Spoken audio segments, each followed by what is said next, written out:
Majority Report with Sam Seder, where every day's Casual Friday.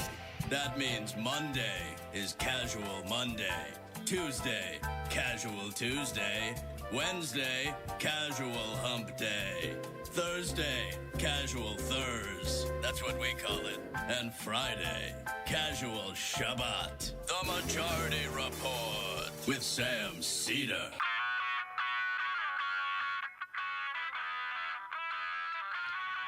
It is Friday, July 10th, 2020. My name is Sam Seder. This is the 5-time award-winning Majority Report. We are broadcasting live to tape. Steps and steps and steps from the industrially ravaged Gowanus Canal in the heartland of America, downtown Brooklyn, USA. It is the final day of our vacation shows. And we have arguably, I don't know if I could say this, but I'm pretty excited every time she's come on this program, saved the best for last. Although, I gotta say, we've had some great interviews this week, if I do say so myself. Professor Stephanie Kelton will be here. She is the author of the best-selling Deficit Myth, Modern Monetary Theory and How to Build a Better Economy. Stephanie Kelton has, I think I mentioned in this interview, which I pre-recorded last week, has been on this program 3 or 4 times. I think the first time was in 2012. She has been, if not the premier, and maybe the premier, advocate for modern monetary theory. One of the premier advocates for modern monetary theory, which is just a way, a response, if you will, to a belated one, to us getting off the gold standard and understanding the nature of money, the flexibility we have as a body politic to do things. I mean, ultimately, you know, a budget is always simply a choice. It is always in every society simply a reflection upon what society feels is most important. And, you know, just even during the course of this pandemic and the subsequent, and I believe ongoing, and I believe soon to get worse, economic recession / depression, potentially, we are simply making choices. We do not have to reopen to save the economy. We can pay people to stay at home. We can provide funding for areas that we want to. The federal government can use its ability to create money to give to states so that they're not laying off teachers, so that they're not laying off sanitation workers, so that they're not laying off all sorts of state workers. The federal government can make the decision to create money, essentially, to make sure that our immigration system is still working, to make sure that our postal service keeps working. And we are raised with this attitude that there is no free lunch. Now, it's not free. It's money, but and there is a mistaken idea about money. In some instances, it's just because what we've been acculturated to, and in other instances, it's because being rich and having power is not in a vacuum. It is only in relationship to other people's buying power and other people's power, political or otherwise. And so a lot of, I think the idea about being a multi-billionaire wouldn't be so satisfying for Jeff Bezos, let's say, if everybody was. Even if he had the same purchasing power, if everybody had the same purchasing power, I think it would still get under his skin a little bit. I'm using his as an example. But the point is that budgets are always choices. And in some instances, we don't have to make choices that cancel each other out. When Bernie Sanders goes out there and says, we need to cut the military budget to provide, I can't remember exactly what the proposal was, but something that's good for people. In many ways, that's a false choice, according to Stephanie Kelton. Now, I happen to want to cut the military budget, period, because I want us to be less militaristic. But we don't need to do that to pay for other things. The concept of pay-go in the United States, in terms of the federal government, is ridiculous and self-defeating. Stephanie Kelton will explain why that is the case. And I would urge you can just search Majority Report Stephanie Kelton. Go back and listen to the other interviews, because it's also interesting to watch her progression of ideas. Not dramatic in terms of change, but in terms of just sort of also introducing this to the country. It's a really important development, I think. And I think it's going to have more relevance going forward. I mean, knock on wood, Donald Trump won't be president forever. Knock on wood. Hey, this episode, among other things, this episode is brought to you by Magic Spoon. As you know, breakfast cereal was one of the best parts of being a kid. I mean, always consistent, always knew what you're getting, loved it every time. And it's also actually one of the best things about being an adult, too, when you have kids. You want cereal? Yes. I know what I got to do. I get the bowl, I get the milk, I get the cereal. But the problem that I've had in the past is like, ugh,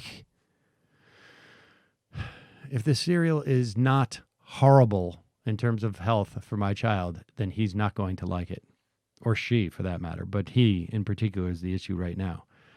Because as an adult, you realize that all those cereals that you love, they were full of sugar, they were full of junk.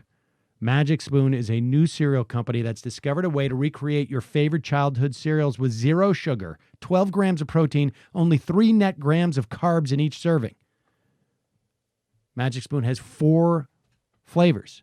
They're based on the all-time kids classics, cocoa, fruity, frosted, and blueberry. And they got a variety pack that lets you get all 4 if you want. They've recreated the taste and the texture of those classic sugary cereals, but it tastes so amazing, you'd never guess it was healthy. It is keto-friendly. It is gluten-free. It is grain-free. It is soy-free. It is low-carb. It is GMO-free. I kid you not, my kids love this. I love it too. I mean, I'll have 1 or 2 bowls a week.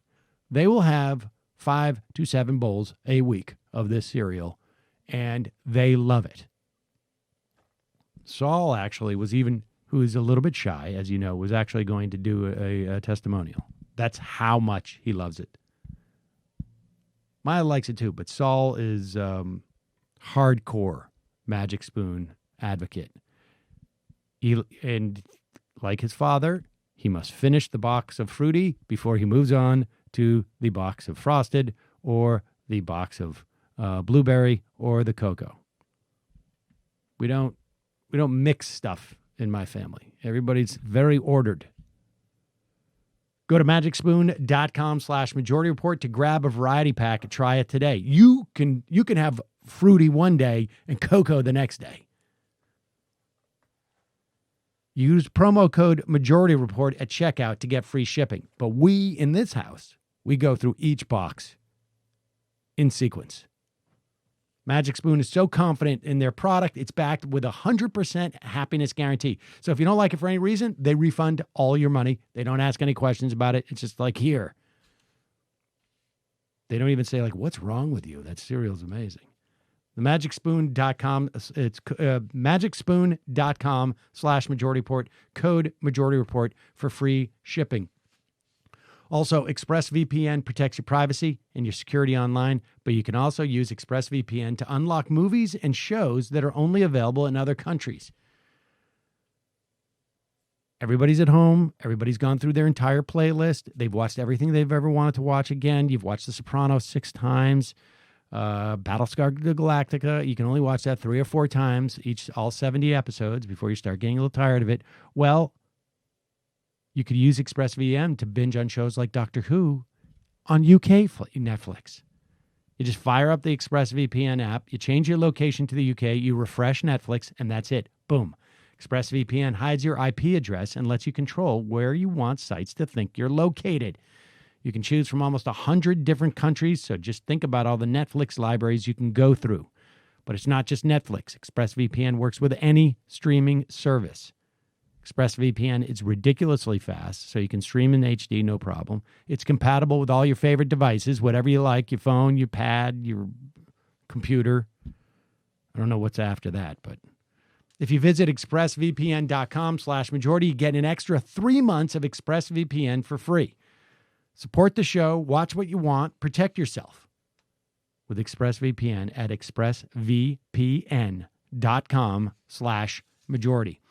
And lastly, this program has been sponsored for weeks and weeks and continues to be by Sunset Lake CBD.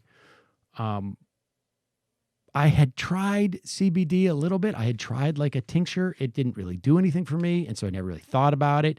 Then these guys approach us because they're fans of the show, and I'm like, all right, I'll give it a try. And the tincture has been awesome for me in terms of sleeping. The salve has been awesome for me for whatever reason. They don't even talk about it that way, but I put it on me because I get, on my hands, eczema on my hands. It's been great for that. The gummies are delicious. I pop a couple of those when the kids are driving me crazy. And then they got all this smokable stuff that Matt, who was a huge CBD skeptic, and he is a connoisseur of smoking things. He uses it in conjunction with those other things that he smokes, and he says it's wonderful. I mean, honestly, he's super psyched about it. Jamie loves it. Brendan. It's they have, first of all, 100% pesticide-free hemp. They only use organic fertilizers. They're a former dairy farm that decided to branch out. They used to give milk, I think they still do, for Ben and Jerry's ice cream. They're up in Burlington, just outside of it. All their stuff is certified. They have regenerative agricultural practices that they developed with the University of Vermont. Their minimum wage is $15 an hour. The company is mostly employee-owned. And they have gummies. They have topical salves. They have CBD coffee, which is I imagine I have been drinking all this week on vacation because I can. You got to check this out. Like I say, also fans of the show. So their coupon code, Left is Best. One word, Left is Best. 20% off. That's sunsetlakecbd.com. Sunsetlakecbd.com. If you're a CBD skeptic, try this out. I think you will be surprised. And if you're not, you're going to be super psyched because they have everything you could possibly want. Left is Best, 20% off, sunsetlakecbd.com. All right, we're going to take a quick break. And when we come back, we'll be talking to Stephanie Kelton, author of the best-selling The Deficit Myth. We are back. Sam Seder on the Majority Report on the phone. It is a pleasure to welcome back to the program Professor of Economics and Public Policy at Stony Brook University, one of the leading experts on modern monetary theory, former chief economist for the U.S. Senate Budget Committee, and now a best-selling author of the deficit myth, modern monetary theory, and the birth of the people's economy. Stephanie Kelton, welcome back to the program. Thanks for having me back, Sam. And congratulations on all the success. This is pretty exciting. It must feel, it must feel particularly gratifying because I know, we first, I think, spoke on this program in 2012. I just went back and looked, which is sort of shocking to me. I feel a little bit old now, but, at that time, it was on the sort of front end of your project to introduce people to this concept, which particularly, around that time was even, was desperately needed as the Obama administration had turned to austerity in the wake of the financial crisis. And now your book is a bestseller. That's quite a journey. Well, it is, and it's weird in a lot of ways. The book is a bestseller at a moment when, again, we're in the period where the economy is in recession, where Congress has responded with legislation like it did after the financial crisis. We had, of course, the American Recovery and Reinvestment Act, and that was the, supposedly very big piece of legislation. Then, about $787 billion. And then, as you said, very quickly, Congress got cold feet. And there was this pivot away from providing fiscal support for the economy toward, the more austerity-like attempts to reduce the budget deficit and that sort of thing. And so here we are, where this time anyway, Congress has had a little more resolve with, 4 pieces of legislation. The House has already passed another $3 trillion, but the Senate is standing in the way, and in part giving as a reason for not wanting to do more concerns about the deficit and how much we've already added to the debt. So it feels very similar in a lot of ways to where we were before, but the difference, I guess, is that the book is out there, and the conversation does feel like it's changing to me. I have to say that, and I know he's listening, but I got a text from one of my closest friends. I don't know, maybe it was a week ago, and he said this Stephanie Kelton book is blowing my mind, and I texted back like how so? And then he started to explain to me the theory, and I'm like, have you not listened to my show? She's been on before. And it was how I found out that he only recently, that he had been lying for many, many years about listening to my show. But it also, it was a reminder to me that just how big of a project it is to disseminate these ideas that are, and still are, I think, considered heterodox in the economics world, as it were. So let's start with this. Let's start with the deficit myth. Like what has been the myth, or maybe a series of myths that we have been operating under regarding our economy? Yeah, so I called the book The Deficit Myth, which is singular, but you're exactly right. It's not just one myth. There's this web of interrelated myths, misunderstandings, incomplete stories, and so forth. So I think the big one is the one I start with in the book, which is the myth that the federal government should operate its budget the way that any household operates its budget, that it's irresponsible to spend more than you take in, that borrowing, taking on debt, sets you up for problems down the road, that you can go broke. You can, as Obama said in his first term, you can run out of money. And so I think that's the most pernicious myth, this idea that the federal government has no money of its own. That's what Margaret Thatcher told us in the 1980s. There is no public money, she said. There is only taxpayer money. And once you get into that frame, then, of course, every conversation we have about public policy, expanding, building on existing programs, introducing new programs, everybody becomes solely focused on where is the money going to come from? How are we going to pay for it?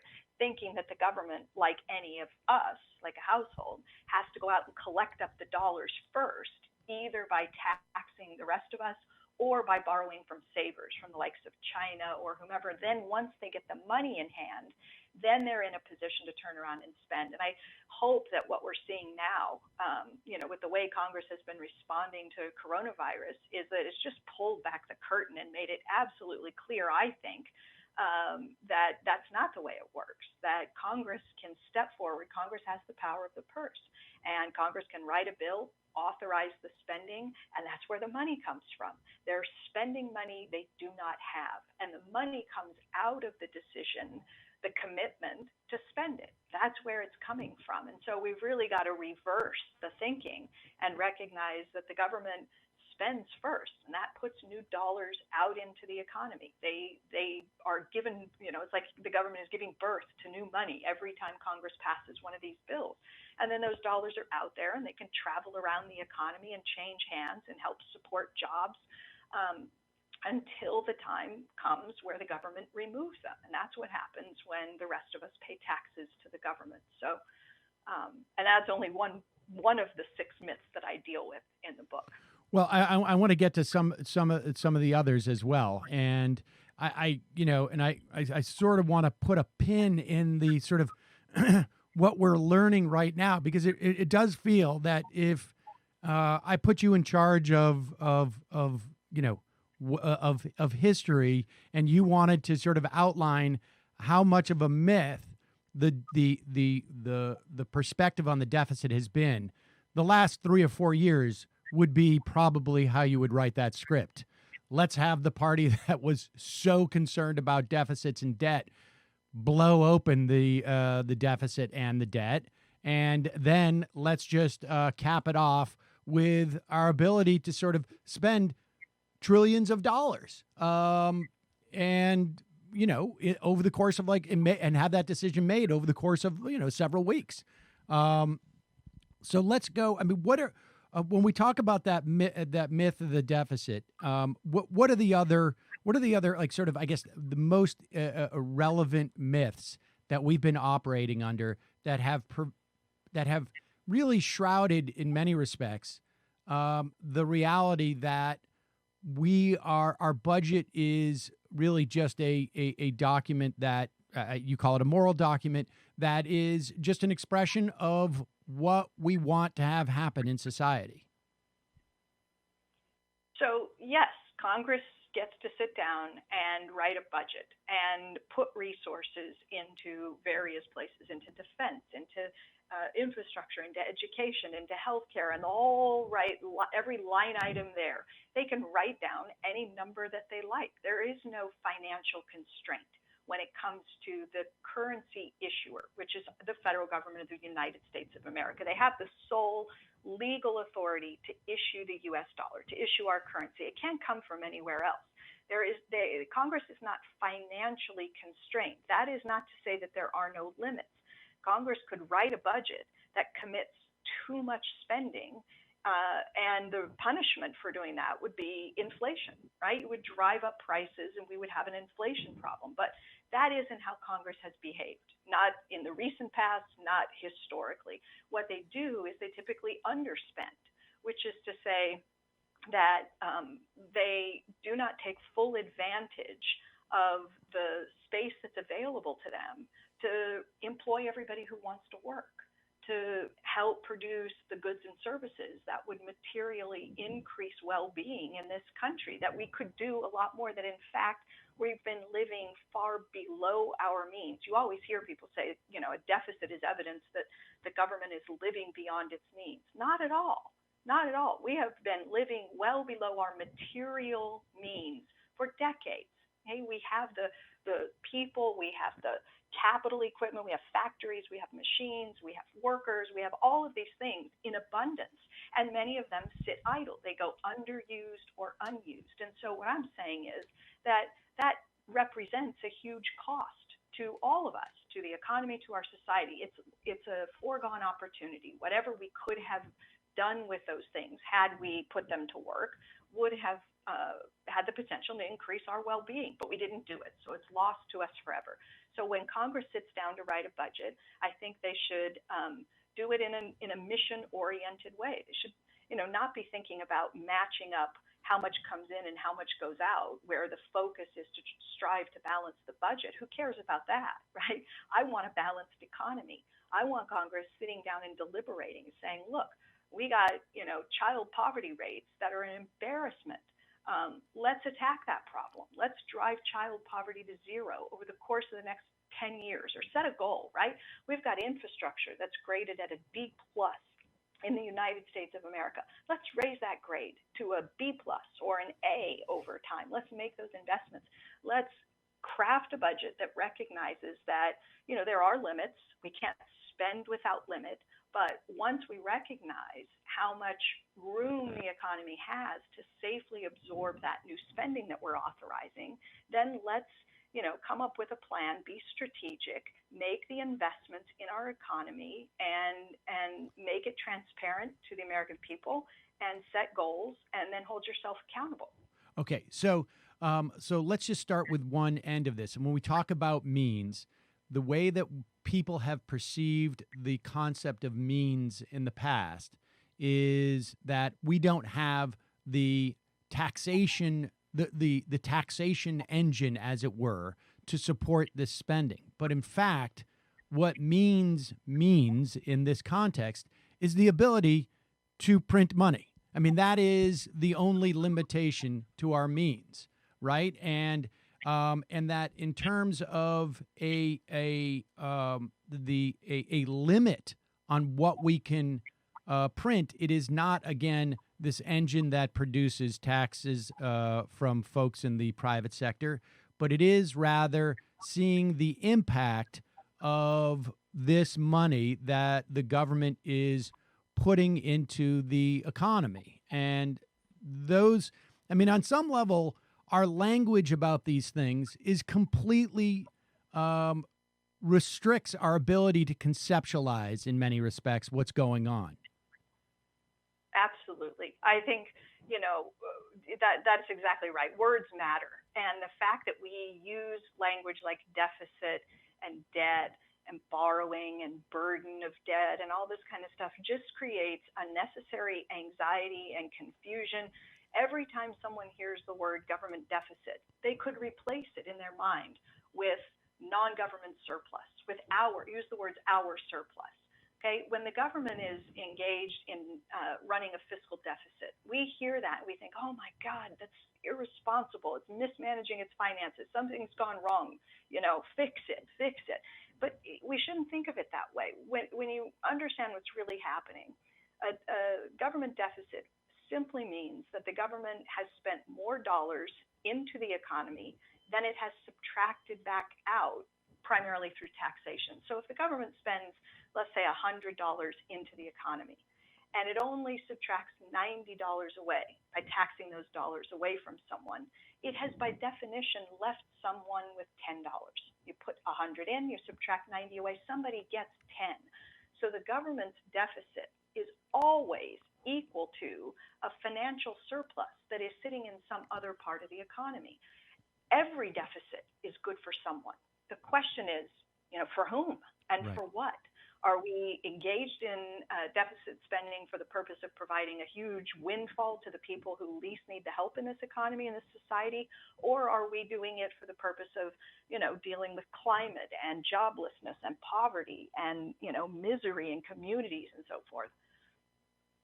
It seems to me that really, what we're saying when we say deficit is really just a taxation deficit, and that term should really be just something that is used by a bureaucrat to just come up with a statistic, because it is a subset of the way that government spends and the way that government operates and way that a society operates in terms of its economy, particularly one, and we'll get into the sort of the somewhat uniqueness of the United States versus other countries, particularly ones that don't necessarily have control over their own currency. But I think it's like this concept, which it took me a long time and many conversations with you to fully grasp. And part of it is just because as soon as we use the word deficit, we give it a relevance in this conversation that is greater than it is. I mean, it just simply is a dynamic that is going on, and it's not. And there's always, like you say, there's always a deficit. That's just a dynamic, and the question is, in which direction is that dynamic flowing? So, I just want to go back historically a little bit. Was it simply getting off the gold standard that essentially changed this dynamic, where the limitation was where we had one less constraint, and that constraint just being, is the economy overheating? But when did we get into this? I guess, when did our ability to spend enter this status, I guess?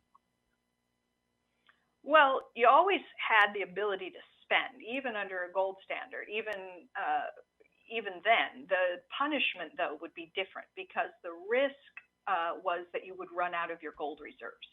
So President Nixon took the country off the gold standard effectively in August of 1971. We had this monetary system that was called the Bretton Woods system. It was put in place in 1944 after World War II, when countries came together and they met in Bretton Woods, New Hampshire, and they cobbled out a series of agreements that created institutions like the IMF and the World Bank and this Bretton Woods monetary system. And that was a system of fixed exchange rates, where 44 countries agreed to fix the value of their currencies vis-a-vis one another. So the dollar had a fixed exchange rate against the British pound and against the German mark, and again, you get the picture. And then the U.S., for its part, agreed to convert the U.S. dollar into gold at a fixed price internationally. So, you get the picture. Somebody could trade their British pounds in at a fixed price against the dollar, get dollars, and then convert dollars into gold. The challenge is that your gold supplies are limited. So if you're running a gold standard like system, then you have to be pretty careful about managing, how many dollars you put out there, because every one of those is potentially convertible internationally into gold. So when we left that system in 1971, this goes to your question, does that change things? Does it free up, the ability of policymakers to do things differently? And the answer is yes. We moved away from a fixed exchange rate system to a system of floating currencies. So the dollar is no longer tethered to gold or anything else. It's what we call a pure fiat currency. And that is liberating. And that means that when the government spends, it no longer has to worry about running out of gold. It does have to worry still about inflation. That remains the relevant risk, but you don't have to worry about protecting your gold reserves. And that allows you to do a lot more under your monetary system. And I want to move to inflation in a moment, but were we just hanging on? Was there what was the rationale of fixing a currency to gold? I mean, I know this is we're a little bit outside of the sort of the wheelhouse here, but I'm just curious. I mean, because on some level was it just essentially like a superstition at that point, where we just sort of hanging on to a relic of just a superstition? Could we have done that? Could we have done it 30 years earlier? We always suspended the gold standard whenever we needed to spend big. So we suspended the gold standard to fight World War I. Then during the interwar years, the period between World War I and World War II, the gold standard was re-implemented.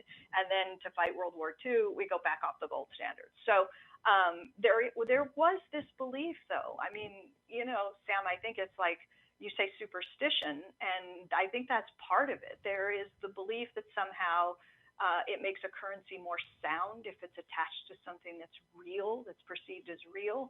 And there was also an understanding that a gold standard framework does, in fact, constrain government's ability to do things, that it imposes constraints. And, for some people, that's a good thing. It's Right. like, looking at the way the euro was introduced and putting limits on governments to say, now we're going to make sure we discipline these governments so they don't try to do too much. So in that sense, the gold standard is a disciplining, right, constraint. I mean, and I just want to also drop in here that so we do have a fiat currency, and to say that we do have a fiat currency, there are many people out there who still will say you're talking about a totally fiat currency, that we make up money out of thin air, and in fact, that is what we do, and that's not a big deal, right? I mean, I guess it has implications, but it's not. That is not in and of itself some type of like I don't know. People throw this around as if it's like some type of nightmare scenario, but in fact, that's what we've always done. I mean, you just even in the course when we suspend the gold standard is just an example of you can. Yeah, I mean, thank God, right? Thank God, because if we had tried to do World War II while adhering to a gold standard, we probably would have lost. Yeah. And if we had kinds of constraints that a gold standard would impose, we wouldn't be responding the way Congress has responded to the coronavirus and the economic fallout. So the CARES Act, think about the CARES Act. That's the biggest one that has managed to get through both the House and Senate and passed, right, and signed by the president.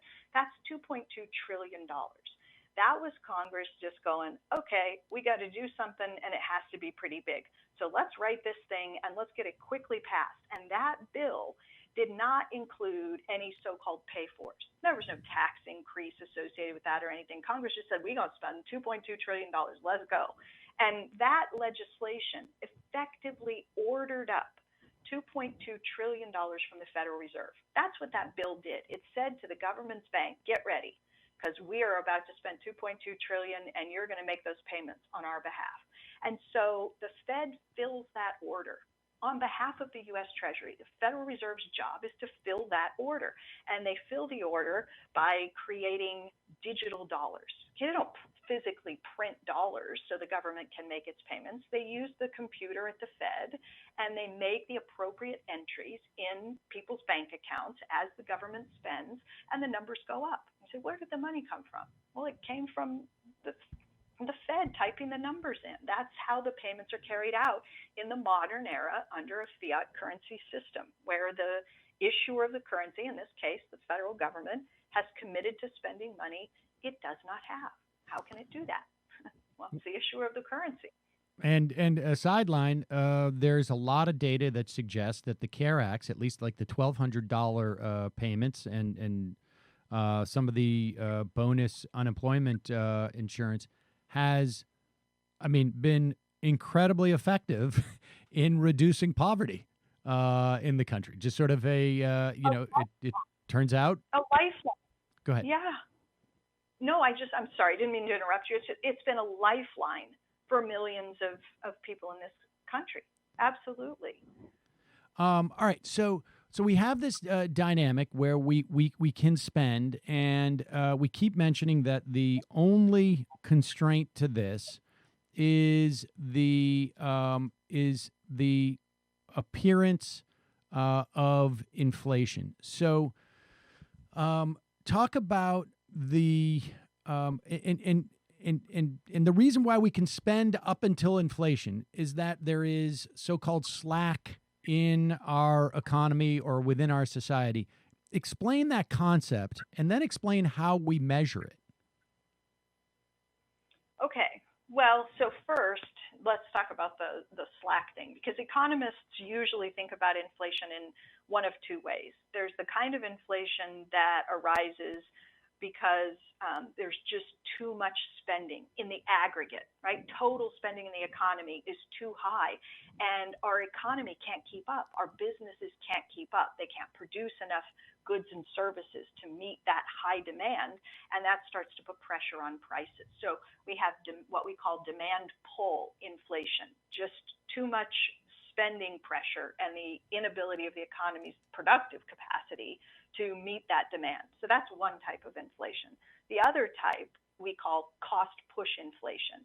And that can happen when the prices of some important inputs are rising. So think about oil, right? We had oil price shocks, and that can fuel inflation because, energy costs get passed through in the form of higher transportation costs, and then the end consumer ends up paying more.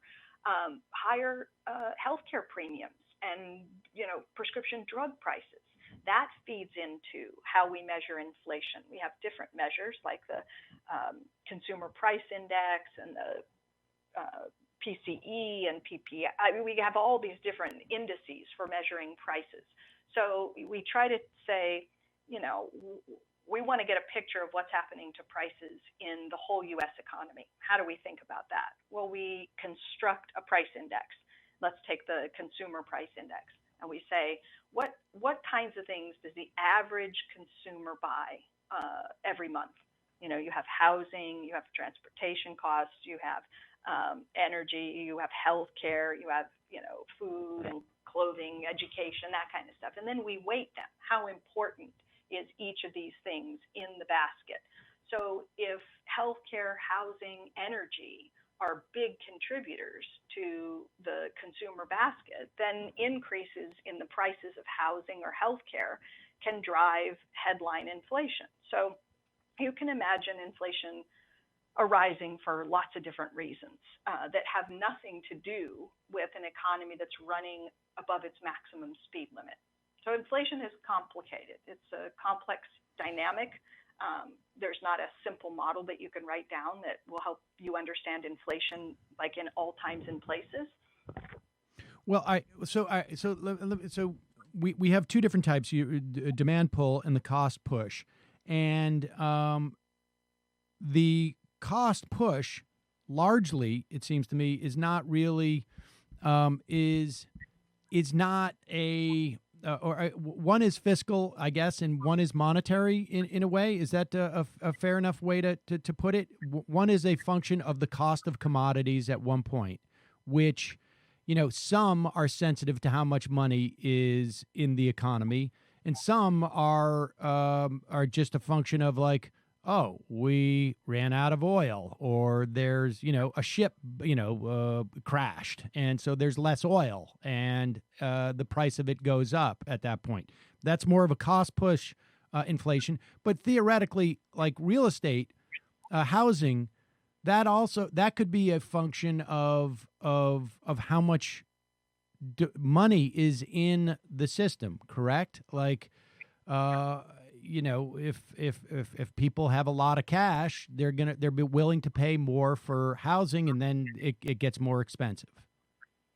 So you could have that. You could have rental costs going through the roof, and maybe you have a wave of evictions, and private equity comes in and buys up millions of properties, and then starts charging exorbitant rents or something. I mean. Yeah, which one of those? But which one of those two that you broke down for us, demand pull and cost push? Which one of those two is most implicated by the idea that the government is not constrained in its spending by how much money it has?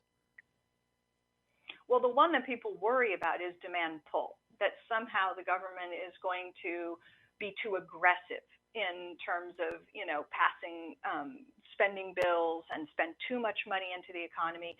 And remember, I said every time the government authorizes a bill and new money is created, those dollars travel around the economy until they're subtracted away. So if the government is, engaged in spending lots and lots of dollars into the economy, and there's this multiplier effect, and people turn around and start spending, and we run out of, there's not another seat in the movie theater. You can't get a table in a restaurant. You can't book a flight because the whole thing is full. And once you run out of your capacity, then prices start to rise. So that's the one I think people seem to worry more about, is demand pull. The irony is that that's the least common form of inflation. When we have seen inflationary problems around the world, whether we're looking at Zimbabwe or whether we harken back to Weimar Germany or even the 1970s, it's the cost push type of inflation that has been problematic for most countries most of the time. And the reason is that almost none of us run our economies at full employment capacity. We just underperform. So we don't get the demand pull inflation problems when we've had inflationary challenges. They've been related to issues on the supply side, on the cost push type. Okay, and that's what I want, and that's where we, during the 2008 when the Fed started, QE1 and QE2, the quantitative easing, which was essentially, I don't know, we don't really call it that anymore, but that's, because well, I guess we do. I mean, that was a monetary policy as opposed to Congress, issuing the spending or calling for the spending. But the argument was that all this money that was flooding into the system was going to create this demand pull inflation, and everyone from Glenn Beck, and I remember David Stockman coming on MSNBC and saying that we're just about to we're about to turn into Weimar Germany and Zimbabwe, and then the gold bugs were saying buy gold.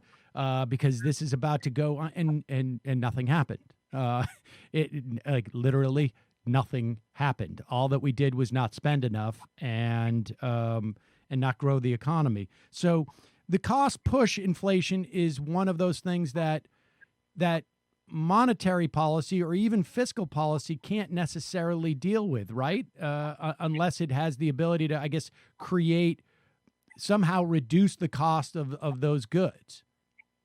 Well, I think we can deal with it. I mean, look, one of the reasons that healthcare cost inflation has been subdued for so many years was the ACA, the Right. Affordable Care Act.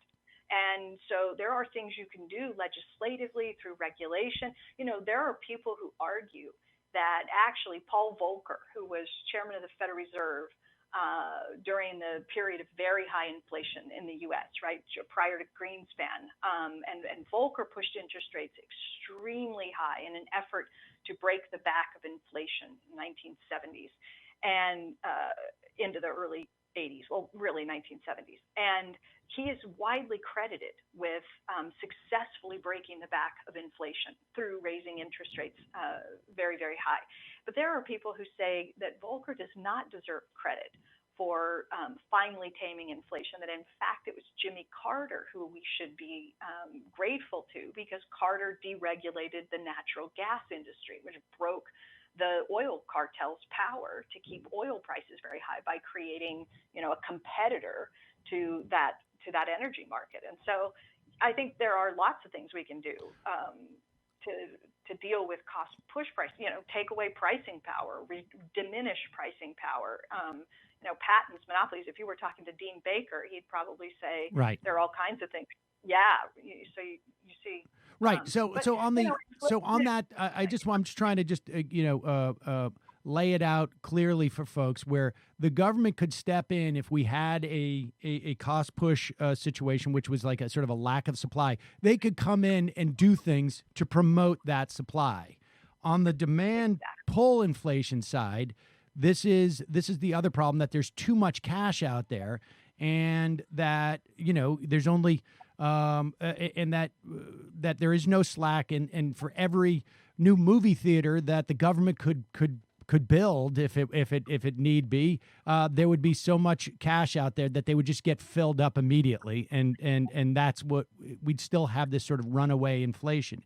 So how do you deal with that demand pull inflation? So let's say the government says, okay, we're going to do infrastructure, and which means that we're going to spend let's just pick a number, $5 trillion, and we're going to hire and everybody's going to be flush with cash because they're going to be building, everybody's going to be working.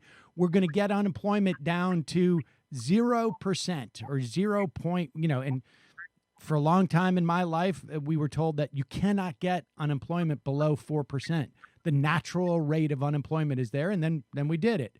How do you measure that slack? Like, how do we know that there is slack in the economy obviously it may be more obvious now, but I mean, how do you measure it to know that when you're getting to that sort of like line where you're bumping up and there's no slack? Yeah, it's a great question. And so we've done this. We used to be pretty darn good at this. In the 1940s and the 1950s, we had something called the Natural Resources Planning Board. I mean, my goodness, imagine the word, planning. We actually thought about these things, and there were very groups that came together that included, people from the labor community, people from the business industry, economists, and so forth. And they came together to try to answer questions exactly like this. If we were to spend more heavily in this area, you say infrastructure, do we have the capacity? How much can we safely do before we, run the risk of accelerating inflation? So they thought about these things. What we have today are statistical measures. We know what the unemployment rate is. We know what the unemployment rate is by occupation. So you said if you want to do large-scale infrastructure, you got to hire a lot of contractors. Well, we know how much slack. I mean, we have these measurements, right? The Bureau of Labor Statistics tells us how many people are unemployed in the construction industry. We need architects, we need engineers, we need steel, we need concrete, we need machines. So you can find out from industry, and this is the kind of thing they used to do. You call up the leaders, you call up the heads of these companies, and you say, if I were to place a huge order, right, $25 billion or whatever, Caterpillar, I need this much from you, these producers. Can you hit that? Can you produce that for me? Do you have the capacity? And you look at manufacturing capacity utilization rates. We have those measurements. We know how much slack there is if businesses are operating their factories at 65, 75% of capacity. We know that there's 25% headroom there. And so you have to, study the industry, and you have to, do the macro modeling, and you try to gather up all the information, and then you make a decision. Is it safe to spend $5 trillion over a 10-year period? Maybe you decide that you don't have the capacity to do that, so you have to scale it back. How would you measure that? If okay, so I become president, and it's a long process. I don't want to go through the gory details, but I become president and also head prefect of the Congress. And so I say, we're going to do an infrastructure bill, and the planning committee is going to go out and assess, just how much we can, because I want to get to I don't want to leave anything on the table. 95, let's say 90%, just to give ourselves a little bit of headroom. Go out and find out what 90% of our capacity remains, and whatever that is, if it's $3 trillion, then we issue $3 trillion to build infrastructure. And also, I want to get rid of poverty. So I want to know how many people are living in poverty. It's X number of people. We're going to give them, an extra, I don't know, $10,000. Let's just call it $12,000 a year to get them out of poverty. How do I know that doing that, what the implications of that will? Because I don't know how those people are going to spend their money. You know what? I'm going to be a little bit more, let's just say $100,000 extra for all these people, or $50,000, whatever it is. I don't know how they're going to spend it. How do we measure in that instance where the slack is? Well, we have models. So this is the best that we can do. This is what the Congressional Budget Office attempts to do. The Fed makes macro models available. There's something called the FAIR model out there, which was built by an economist named Ray Fair, who's a professor at Yale University. There are models out there, large-scale macro models. All of them are imperfect. Okay, and that's the reality, right? So I like this idea. You're saying, well, build in a little room for error. So you've got, say, take me to 90% of what we think is available. So I have a little bit of room in case, things are different from what the model suggests. But that's what we do, Sam. I mean, Congress gives the Congressional Budget Office spending bills now and asks them to evaluate those bills. But what they ask them to do is, mainly give us feedback and let us know, does this bill add to the deficit? Does it increase the debt over time? And that, I think, is the least important question that we could be asking of the CBO. So what I'm suggesting is that, let's help lawmakers get a handle on how much space is available for them to safely spend into the economy. Let's use the models. Let's rely on more than one agency. Let other third-party independent agencies also evaluate and give feedback, and then allow lawmakers to proceed with the best kind of input that they have available and decide, how quickly can we fix America's infrastructure problem? Okay, so that's what. So under the example I've given where I'm in charge of everything, we've done this. We've done, I got a 90% figure on infrastructure.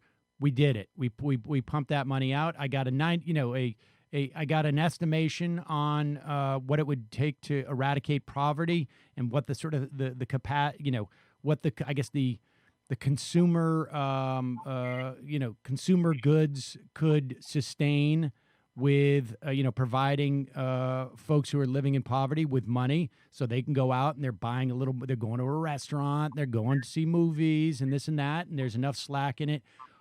And we've done all this in all these different sectors, healthcare, et cetera, and I overshoot. My models were off. I gave myself a 10% headroom. It turned out it was closer to I needed a 15% headroom. So when we start to get this feedback in and start to see that oh, wow, there's not as many contractors out there as we thought, or there's not as many, backhoes or whatever it is. So what do we do at that point? Living, assuming that we've adopted this program, how does the government then respond when it starts to get this feedback that maybe there is some creeping inflation that's coming? Well, okay, that's a good question. So let's first say that right now in the economic environment we're in, with tens of millions of people unemployed, we're in a much safer place in terms of being able to spend without offset, without worrying about matching it up with a tax increase and so forth. But if we were to do what you're saying, and we commit to $5 trillion in infrastructure, and we have some basic income support and all that sort of stuff, eventually you would expect the slack is going to diminish and the economy is going to move closer to full employment. That's where you begin to see these inflationary pressures. So that's when it becomes more and more critical that you evaluate the spending carefully and that you get the offsets right. So if you get the offsets wrong and you end up with some inflation, then what? So here's an option. As the economy gets closer and closer to full employment, you don't want Congress passing spending bills without offsets. You got to be very careful. What you could do at that point is say, I'm going to write a bill. I think I have enough capacity in the economy that I can spend another, $200 billion on some project, and I don't have to offset it, but I'm not sure. So I'm going to put a trigger in this legislation. It's not going to require an increase in taxes in order to pass the bill, but it will say that in the event that inflation, accelerates to whatever we write in the bill, there will be this adjustment in the marginal tax rates of, whatever, or that we will claw back some of the spending. It's an infrastructure bill. It's $5 trillion. If we discover that we're going too fast and that inflation is beginning to accelerate, then you simply claw back some of the spending. You say, well, we can't spend that much next year. We have to scale it back. We're going to turn a 5-year plan into a 10-year plan. I mean, there are ways that you can do this. And there are other ways to address inflationary pressures that don't involve tax increases or reductions in government spending. So what my colleague Nathan Tankus calls non-fiscal offsets, things you could do on the regulatory side, for example. All right, fair enough. And I actually recently spoke to Tankus. I guess maybe I don't know what recent means anymore. The time has sort of collapsed for me, but that's where I was getting to. What we're talking about is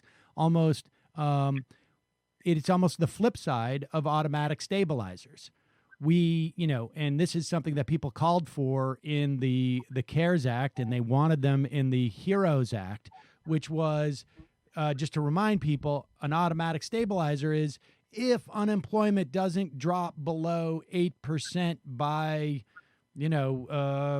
December of 2020, then we don't have to come back and engage in the political process. We automatically release X amount of dollars into unemployment or into this infrastructure. And in this is sort of like the mirror image of that automatic stabilizer. What you're proposing is when we create legislation to do something, we also create markers, inflation markers, or capacity markers, if you will, that will automatically slow it down once we cross those thresholds. And that to me is very important, because I think that has been in the past a criticism that from a political standpoint, this idea that the government can be that sensitive, and this is based upon, everyone having this experience of a really a dysfunctional Congress in many respects, that that we can't trust the government, the Congress, the lawmakers, to be that nimble, but we can actually build it into the initial legislation and don't have to worry about the nimbleness of Congress. We can just set certain benchmarks where we pull back. Yeah, sure. It would involve changing the way we approach the federal budgeting process, but that's exactly what I think we should be doing, because the way we approach the federal budgeting process is completely broken. As I said, we're asking the Congressional Budget Office, the scoring agency, to evaluate legislation based almost exclusively on the budgetary impacts rather than real impacts. Ask them, if this bill is designed to reduce poverty, then have them evaluate the likelihood that, how much is it going to cut poverty? You want to put more money in this, or, inequality. We don't even ask, what are the implications for, income and wealth inequality of this particular bill versus this bill?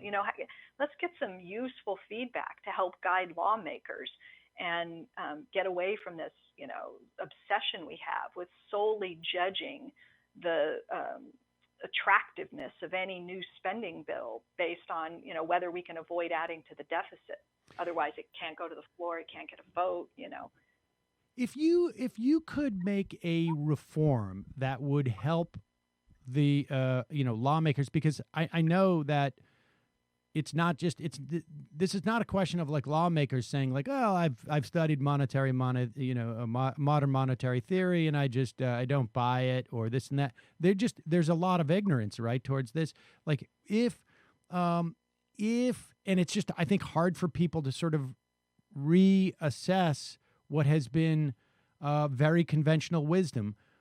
Like if you had the ability to change the way that we structure things so that people can understand the concept, would you basically say like, we're going to spend and we're not going to issue treasury bonds, which are basically, we're just not going to borrow the money. We're just going to spend. We're not even going to go through the sort of semi-kabuki of issuing bonds here.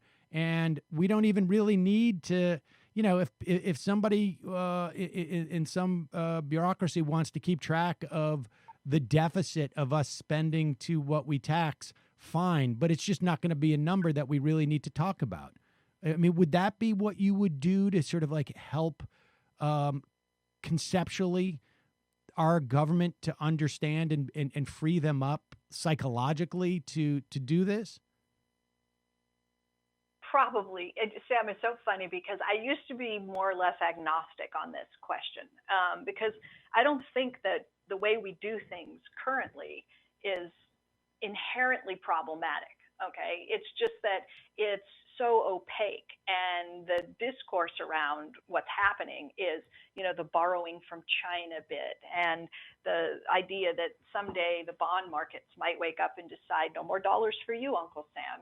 That it confuses people, and it creates unnecessary anxiety with respect to our national finances. I mean, you have Secretary Clinton, when she was, I think, Secretary of State, going out and referring to the national debt as a national security threat. I mean, that's scary for folks. And so it isn't the deficit piece that is the real problem. It's the fact that deficit spending adds to something we call the national debt.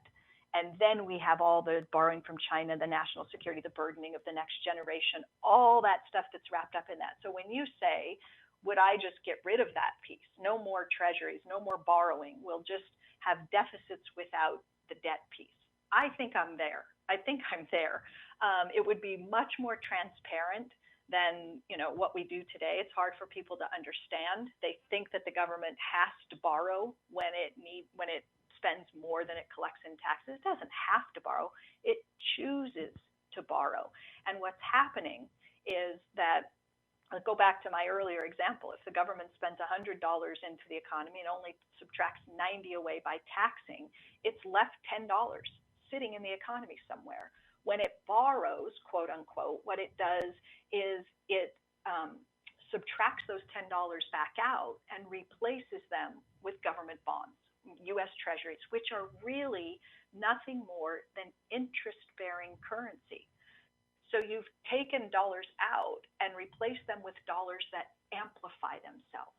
And that's very nice if you happen to be the bondholder, because you have a risk-free asset, but you're getting reward, right? The government is layering on more dollars over time.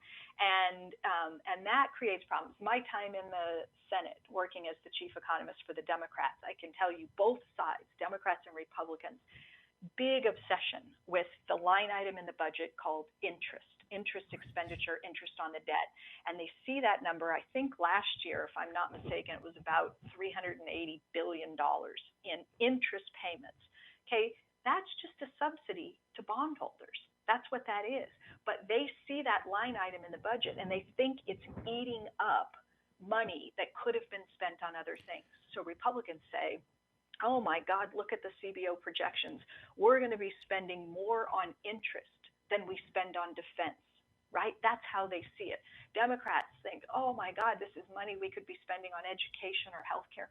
Well, I come along and my point is, we can always put more money in those line items. You want to spend more on defense, you guys do it all the time. Right. You spend more on defense.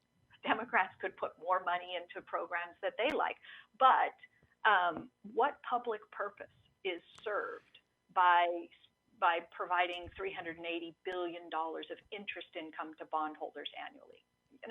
It's in their interest, but it's not a very good use of public money. So for a lot of reasons, I think that it may be time to just suspend the issuance of treasuries, let people hold on to the non-interest bearing dollars. If the Fed wants to pay interest on those dollars as they sit in the banking system, that's up to them. That's monetary policy. But it doesn't have to be a line item on the federal government's budget. The interest expenditure would go away over time, and the national debt would disappear as all the existing bonds eventually mature. The only thing I can imagine that it has value, because it is, just as inflationary as anything else, except for you don't get anything from it, right? It's like it's creating more, it's putting more money into the economy, but you don't get anything from it. It seems to me, because those loans could be instead, actually used as things to build infrastructure or whatever it is. The only value I could imagine that there is some value, and I'm not even sure if this is the case, but it just, occurs to me that like having people invested in, financial products that are tied to the fate of the United States is a healthy thing for the United States. I mean, when I was in show business, I thought like, the way I perceived, giving 15% to my manager and 10% to my lawyer and 10% to my agent was just like, it's got to help me to have other people be making money off of me in terms of my ability to make money. And that's the only thing I can imagine that there's any value to the treasury bonds to the United States. I'm not even convinced of it, but it's just sort of that's what occurs to me. I mean, on some level, we just don't need to have the deficit as a computation. So all right, let me ask you this. So with that said, right, if we got away with that stuff, then it would reorient it. What's next for, like, you know, you know, I've, like I said, we started this off by saying I first interviewed you in 2012, and your project was to broaden the understanding of this and to let more people know about it. And in many respects, with the trillions of dollars that went into the economy without anybody blinking an eye in the wake of this, with the Republicans from a political standpoint, you know, being able to explode the deficit, and, you know, despite the fact that we've been told for years that this is going to be highly problematic and that, you know, Paul Ryan would be turning in his grave if he passed away, but he's alive and apparently he's just doing fine.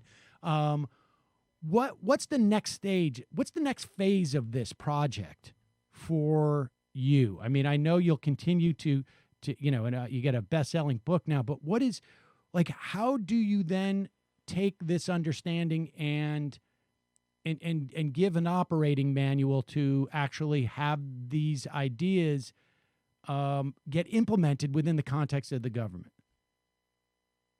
Well, okay, I'll tell you. I'm not going to name any names, but I will tell you that just before the economy sort of went into lockdown, I was on the Hill, and I was invited to meet, and I had a very long, good 2-hour long, I guess, meeting with House members and some members of the Senate who are very interested in finding a way out of this corner that they've backed themselves into over time.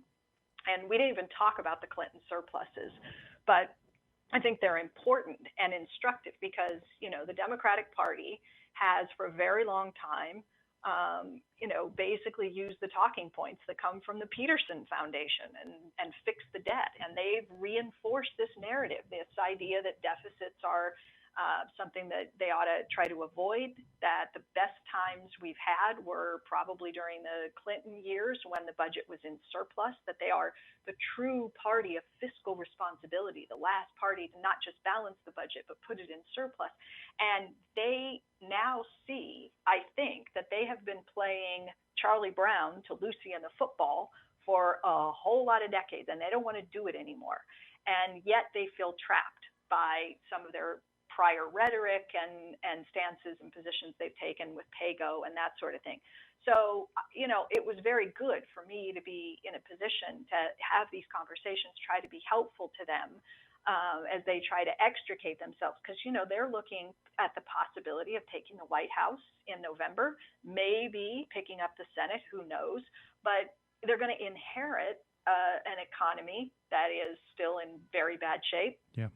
They're going to inherit a debt that is large and growing, a deficit that is maybe 3-4 trillion, and they don't want to try to govern, to spend 4 years fighting against, you know, the deficits and the debt. They don't want to do that.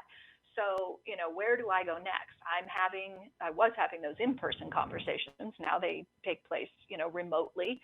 But there are also a lot of candidates who are running for office and even some who've recently been elected. And I am working and have worked, and so have other MMT economists, with so many incredible candidates all over this country. And some of them are going to get elected to Congress. So, you know, my hope is that over time we'll get enough folks in there who will be in positions and sitting on committees. And, you know, we talk about asking CBO to approach the scoring process differently. Well, that will come from a congressional directive, right? CBO works for the budget committee. So there are ways, I think, that, you know, things that I can do in the years ahead that can help to continue to move the ball forward. Stephanie Kelton, real pleasure. The book is The Deficit Myth, Modern Monetary Theory and the Birth of the People's Economy. I can't encourage people enough to read it. And then I would also say go back November 20th, 2012. You can go back May 22nd, 2014. Go back to September 26, 2017. Listen to our other interviews with Stephanie because we covered slightly different stuff at that time. I just congratulations on the success and thank you so much. We will put a link to your book at majority.fm and really, I'm very happy for you and for monetary theory and frankly for all of us because I think in some respects, I think your work and others in modern monetary theory has made it a little bit easier for people to pull the trigger on some of the what we saw in the CARES Act, and hopefully there'll be another round of spending that will not be inhibited in any way by this notion that we somehow have to have a balanced ledger like we would if we were just a household. So thank you so much, Stephanie. Thanks, Sam. I guess I'll see you again in 3 years. Yeah, we'll try and do it sooner. Thanks so much. Okay. Thanks a lot. It might take all the strength I got to get to where I want, but I know somehow I'm gonna get there. I wasn't looking when I just got caught between the truth and the light bar. Finding out won't make me feel any better. Yeah, I know the clock is ticking, but the meds are gonna kick in, and my pilot light shining bright. I guess somewhere the choice was made for the option where you don't get paid, for the road that bends before it finally breaks you. I guess somehow I lost my drive between the 101 and the 5. Do you know how far the detour takes you? Yeah, I know the clock is ticking, but the meds are gonna kick in, and my pilot light shining bright.